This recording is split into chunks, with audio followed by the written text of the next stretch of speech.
Monica 4366 here today, and today I'm reviewing the Star Wars The Legacy Collection Droid Factory it's Jodi Kast. I almost accidentally said Jango Fett. It's definitely not Jango Fett. So this is an EU expanded universe character. So, and it's also a pretty rare figure, as I believe this was a Kmart exclusive, but I happened to be able to pick it up for a good deal at a local store. And so yeah, it just tells you about him. He actually says that he lets everybody assume that he's Boba Fett. It's kind of funny because in The Mandalorian and you could see similar characters wearing Mandalorian armor with the yellow and green that could kind of possibly be him, but we don't know, so I thought that was kind of cool.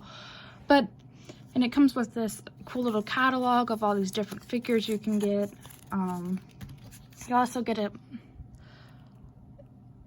cool, this just shows you the cool droid pieces you can collect and all the other different figures you can pick up. So yeah, pretty nice. The Legacy Collection with the Droid Factory parts is my favorite Star Wars line of Hasbro Star Wars figures. So yeah, it is fantastic, I believe. So yeah, pretty nice.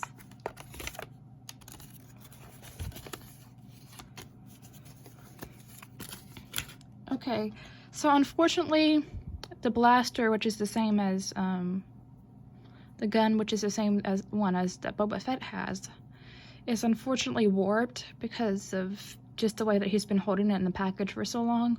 Also, some of these old figures, I believe, because of the climate of where I live, I believe that some of them got melted because it's so hot, and so that also added to the warping. So unfortunately, you know, it won't stay in a straight way. So I don't know if that's a manufacturer flaw or if it was just melted over the years, but so yeah, that's the way it is. And another issue I have with this figure is that it's kind of like, you know, some of the other Boba Fett figures, which I don't believe they exactly had this feature, but had different features with the jetpack. And so for this one, if you push down on it, he kind of jerks his gun. He can jerk his gun around, like this. And I honestly think it's kind of pointless, because why does he need to do that? But I guess, you know, it's an okay feature, I guess.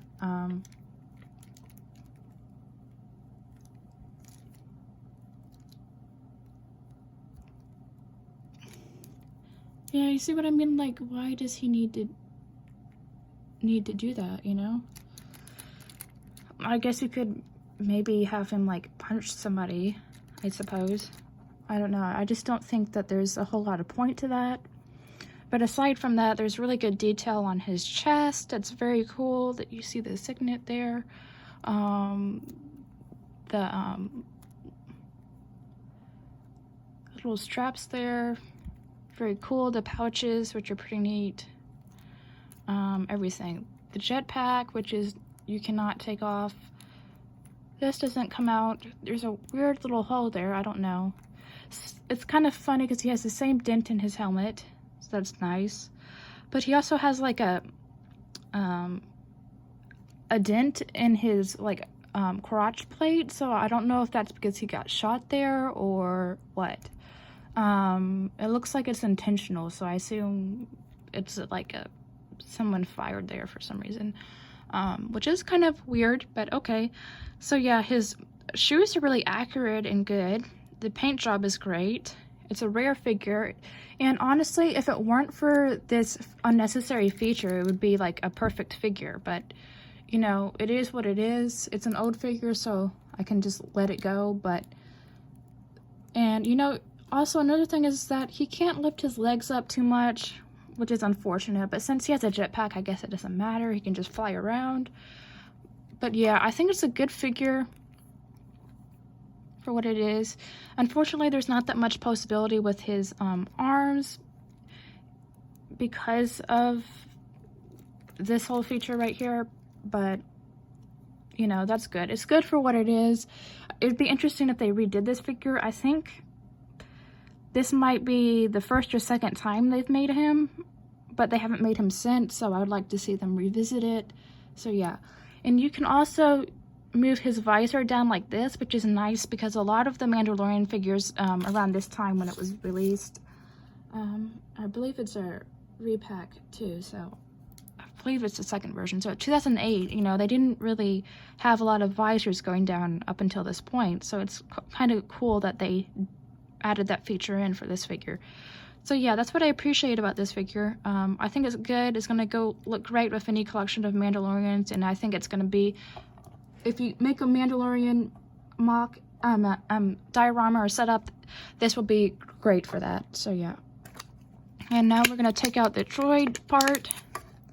This is a pretty cool saying. I believe this is another droid that was on the Mandalorian show, so that'd be kind of ironic and cool. I might be wrong though, but I can't remember.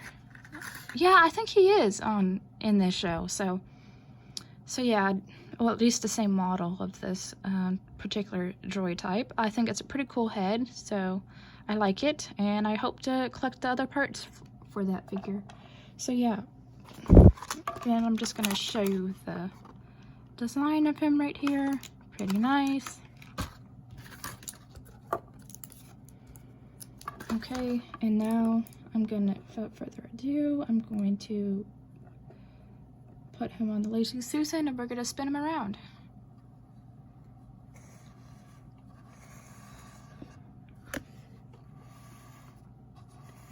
So yeah, that's what Jodi Kast looks like. He's a pretty cool figure and he's a pretty cool character in Star Wars.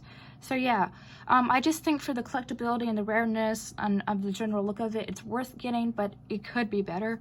But yeah, thanks for watching. Don't forget to like, comment, subscribe.